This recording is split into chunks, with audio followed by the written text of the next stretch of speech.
ലോക്സഭാ തെരഞ്ഞെടുപ്പിനുള്ള CPI സ്ഥാനാർത്ഥികളായി മാവേലിക്കരയിൽ CA Arunkumar സ്ഥാനാർത്ഥിയാകും. തിരുവനന്തപുരത്ത് പന്ന്യൻ രവീന്ദ്രനും വയനാട്ടിൽ ആനി രാജയും തൃശൂരിൽ VS സുനിൽകുമാറും മത്സരിക്കും. BJP എതിരാളിയല്ലാത്ത കേരളത്തിലാണോ രാഹുൽ ഗാന്ധി മത്സരിക്കേണ്ടതെന്ന ബിനോയ് വിശ്വം.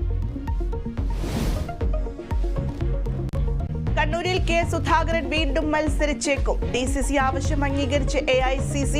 മൂന്നാം സീറ്റ് ചർച്ചയ്ക്കായി നാളെ നിശ്ചയിച്ചിരുന്ന ലീഗ് യോഗം മാറ്റി.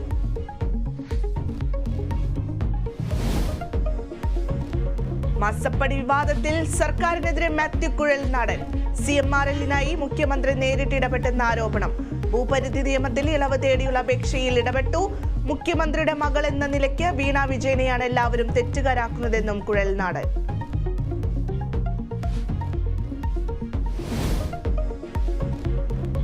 TP വധക്കേസിൽ പ്രതികളുടെ ശിക്ഷ വർദ്ധിപ്പിക്കുന്നതിൽ ഹൈക്കോടതിയിൽ നാളെയും വാദം. ശിക്ഷ കൂട്ടരുതെന്നും നിരപരാധികളെന്നും പ്രതികളുടെ മാനസിക ശാരീരിക പരിശോധനാ റിപ്പോർട്ടും ജയിൽ സൂപ്രണ്ടുമാരുടെ റിപ്പോർട്ടും കോടതിക്ക് കൈമാറി.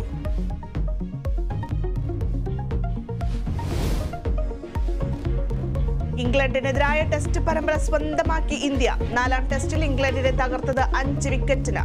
രോഹിത് ശർമ്മയ്ക്കും ശുഭ്മാൻ ഗില്ലിനും അർദ്ധ സെഞ്ചുറി.